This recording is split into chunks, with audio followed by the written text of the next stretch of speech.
আশ্চর্য হয়ে যাবেন। আপনার ইসরায়েলের ভিতরে দাওয়াতে তাবলীগের মিশন ঢুকা নিষেধ, ইসলামের দাওয়াতি কাজ করা নিষেধ, ইসলামের প্রচারের কাজ করা নিষেধ, এবং বিভিন্ন রকমের মুসলমানেরা সচরাচর তাদের ধর্মীয় প্রচার প্রচারণা চালানো নিষেধ। কিন্তু তেল আবিবে হাইফা বন্দরে কাদিয়ানীদের অফিস আছে এবং নির্বিঘ্নে কাদিয়ানীরা তাদের ধর্ম প্রচারের জন্য, তাদের কাজ করার জন্য তাদেরকে অনুমতি দিয়ে দেওয়া হয়েছে। কাজে এখান থেকে প্রতীয়মান হয় এই কাদিয়ানীরা কখনো এরা মুসলমান তো নেই, বরং এরা হচ্ছে ইহুদি সন্ত্রাসীদের দালাল। ইহুদি সন্ত্রাসীদের কি দালাল? এই কাদিয়ানীরা বাংলাদেশে যে পরিমাণ অফিস, যে পরিমাণ তাদের কাজ কারবার চালাচ্ছে, এবং আমাদের এই যে সোনাগাজীর কুটিরহাট, এখানে তাদের মসজিদ আছে, তাদের পুরো এলাকা হয়ে গেছে কাদিয়ানী। ফেনীতে আছে, আমাদের সেনবাগে আছে, আছে না নাই? কাদিয়ানী আছে। কাজেই যেই সমস্ত লোকেরা আমাদের নবীর খতমে নবুয়ত মানে না, আমাদের নবীকে শ্রেষ্ঠ নবী মানে না, আমাদের নবীকে শ্রেষ্ঠ নবী মানে না, আমাদের নবীর পর আর কোন নবী নেই, এই কথা যারা বিশ্বাস করে না, এরা কখনো মুসলমান থাকতে পারে না। এরা তো অমুসলিম। এরা কি অমুসলিম? পৃথিবীর বহু দেশে এই কাদিয়ানীদেরকে অমুসলিম ঘোষণা করা হয়ে গেছে। সৌদি আরব কাদিয়ানীর ব্যাপারে বলা হয়েছে নট মুসলিম মাইনরিটি, এরা অমুসলিম সংখ্যালঘু। আমাদের দেশে যেমন হিন্দু অমুসলিম সংখ্যালঘু, কাদিয়ানীরাও সৌদি আরব, মিশর, বাহরাইন, কুয়েত, কাতার সহ এবং পাকিস্তানেও এই কাদিয়ানীদেরকে অমুসলিম ঘোষণা করে দেওয়া হয়েছে। আপনারা আশ্চর্য হয়ে যাবেন, কাদিয়ানীদেরকে পাকিস্তানে অমুসলিম ঘোষণা করার জন্য 10,000 খাঁটি সুন্নি মুসলমান শাহাদাত বরণ করতে হয়েছে। কত হাজার? 10,000।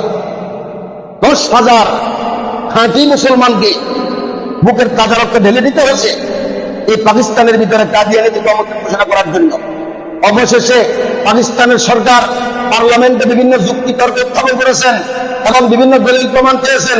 সেখানে সকল লোকের উলামায়ে কেরাম ছিলেন। সবগুলো বিচার বিশ্লেষণ করে পাকিস্তানে কাদিয়ানীদেরকে নট মুসলিম মাইনরিটি ঘোষণা করে দেওয়া হয়েছে। এই জন্য পাকিস্তানে কাদিয়ানীরা মুসলিম।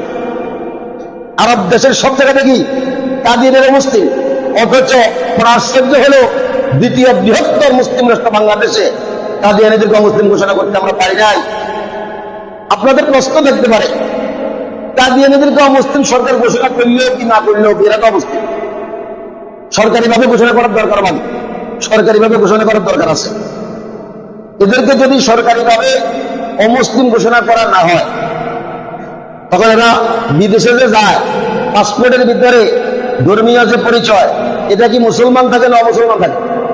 মুসলমান থাকে। মুসলমান হিসেবে যখন বিদেশে যাবে তখন বহু জায়গাতে মানুষকে বিভ্রান্ত করে, এবং মক্কা মদিনাতে যাবে সেখানে মানুষকে বিভ্রান্ত করবে। পৃথিবীর বিভিন্ন ধর্মীয় যে সমস্ত গুরুত্বপূর্ণ স্থানগুলো আছে ওখানে তারা মুসলিম পরিচয় যাবে, সেখানে মানুষকে দিয়ে তাদের কাদিয়ানী ধর্মমত তারা প্রচার করবে। সাধারণ সরল মানা মুসলমানের ইমানকে প্রশ্ন করে দেবে। এজন্য সরকারিভাবে যদি এদেরকে অমুসলিম ঘোষণা করা হয়, অবশ্যই তাদের পাসপোর্টের ভিতরে তখন মুসলিমের পরিচয় থাকবে না, থাকবে অমুসলিম।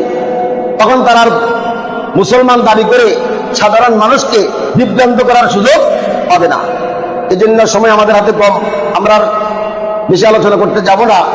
আমি আপনাদের কাছে শুধু এতটুকু বলবো, আমাদের রাসূলকে শুধু রাসূলুল্লাহ মানলে হবে না শ্রেষ্ঠ নবী মানতে হবে? শ্রেষ্ঠ নবী মানতে হবে। শুধু শ্রেষ্ঠ নবী মানলে হবে না, শ্রেষ্ঠ নবী মানতে হবে। শ্রেষ্ঠ নবী মানতে হবে। রাসূলকে শ্রেষ্ঠ নবী মানা যেমন জরুরি, শ্রেষ্ঠ নবী মানা জরুরি। শ্রেষ্ঠ নবী মানা যেমন জরুরি, শ্রেষ্ঠ নবী মানা জরুরি।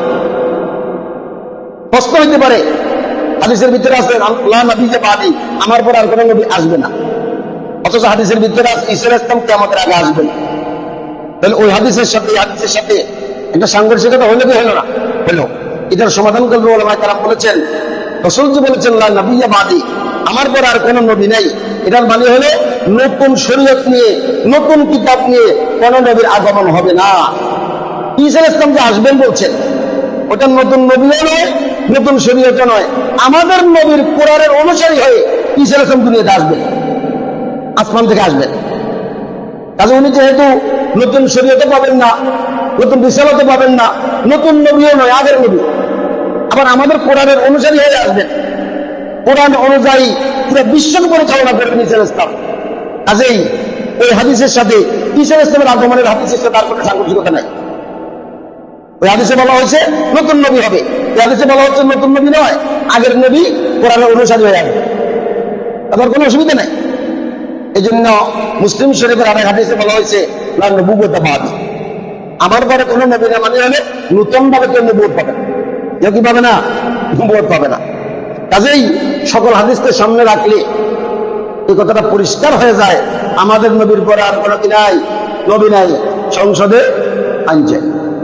নবীর পরে নবী নাই, সংসদে আইন চাই। শুধু এটা নয়, ব্লাসফেমি আইন এই দেশে পাশ করাতে হবে, সরকারকে বাধ্য করতে হবে।